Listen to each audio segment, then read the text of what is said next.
is Derrick Bros. We are here in Los Angeles at the Free and Equal United We Stand Festival, talking to the creator of the Thrive movement, Thrive documentary. How are you doing? Foster Gamble. Thank you.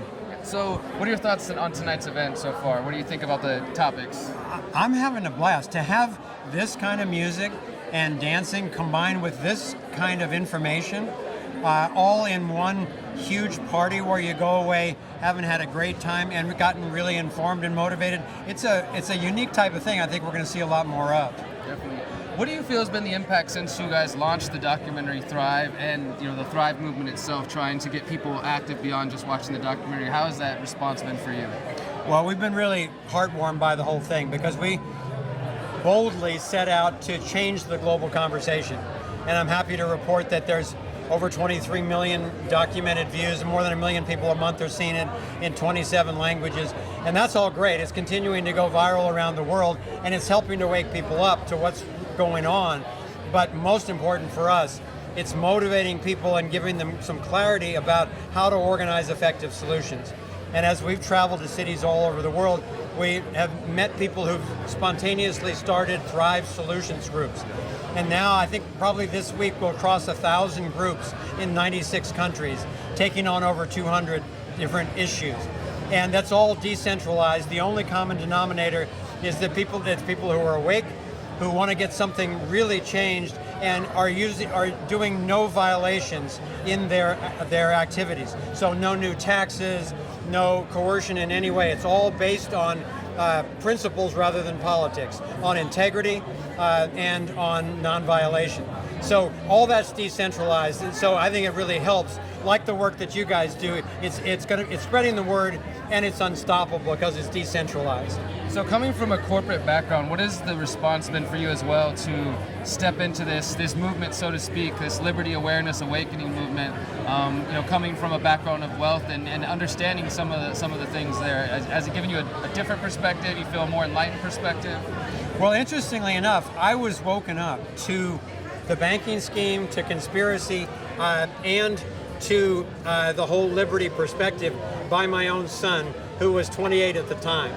And he goes, "Dad, I know you're making this movie, and before you get it out, we need to really talk about some critical things." So we sat down literally for months and had these amazing conversations, and I realized that he had some absolutely key pieces that I was missing.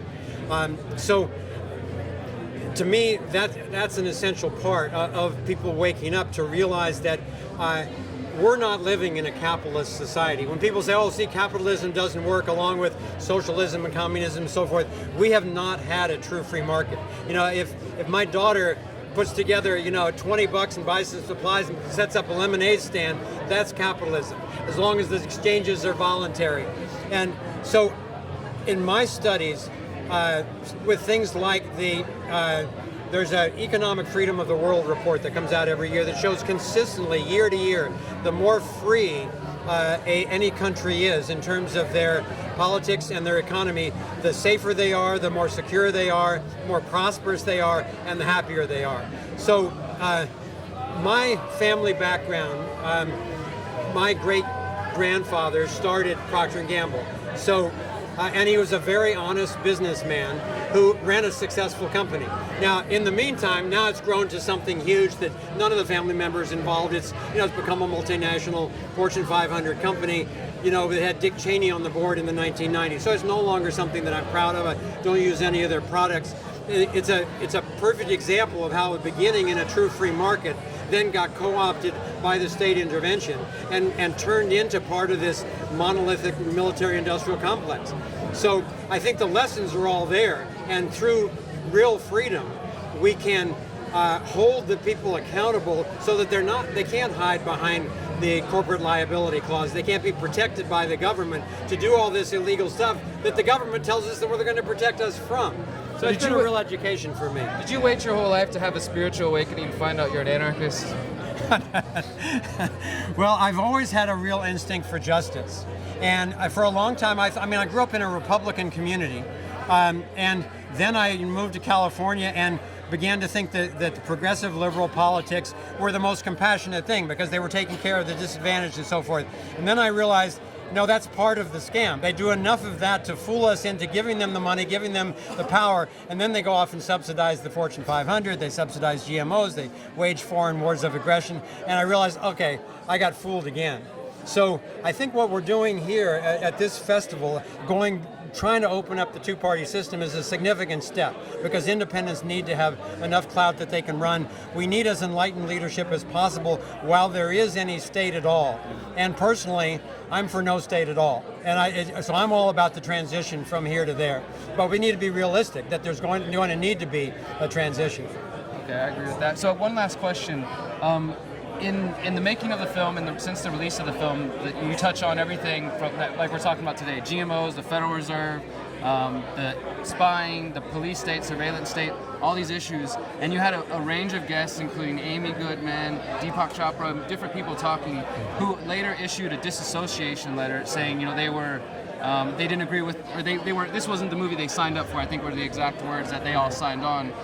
In your mind, why do you think that happened? Were they sold a false premise, or from your side, or were they afraid to back the controversial topics that you touch on? No, we have word for word exactly what we told them and sent them in the invitation. This was about other things. We're pretty good at following the money, so we followed it, and the kind of initial incentive came from someone high up in the Democratic Party that was afraid that Thrive was going to empower Ron Paul when he was running against Obama. And so she knew, this particular person knew several people who had been in the film.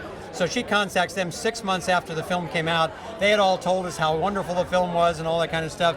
And all of a sudden they're creating this letter, completely misrepresenting the film, and actually not objecting to anything in the film. They tried to do guilt by association with some of the people in the film who are really aware of conspiracy and free energy and extraterrestrial issues and so forth. Distance themselves from. Yeah, exactly. Basically, in my assessment, it was fear and ignorance. Even John Robbins, the guy who wrote the letter, said, I agree with 95% of the film, but then the things that he didn't agree with are the things that he didn't understand.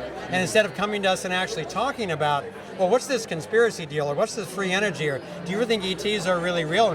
What the hell is this liberty perspective? These were all progressive Democrats, self-proclaimed liberal thought leaders. And so there was a political agenda underneath that unfortunately wasn't really done in a responsible way. And so now, they've come out with articles and debunking sites and so forth. Now you go to any of those sites, and well over 80%, oftentimes over 90% of the comments to them are saying, wake up, you guys don't understand what's going on. Thrive is actually talking about stuff you need to figure out about. And they recommend books and videos and websites and so forth. So the public is more awake than people who were trying to protect their reputation and their book sales. Let's put it that way. The public is more aware than our supposed leaders. Exactly. Was it Amy Goodman? No. No? She Okay. wasn't the instigator. Okay, just curious. I know you probably wouldn't say, but I appreciate your time. Thank you. Yeah. Where can everybody find more information about? Go to thrivemovement.com, and especially you can see the movie for free on there. The Thrive, What on Earth Will It Take? But especially go to the Solutions Hub, because that's where you'll see all these groups all over the world who are taking on these 200 issues and finding each other through our internet hub, and then sharing best practices, lawsuits, petitions, artwork, fundraising techniques, whatever it is, so that everybody doesn't have to recreate the wheel. Awesome, thank you.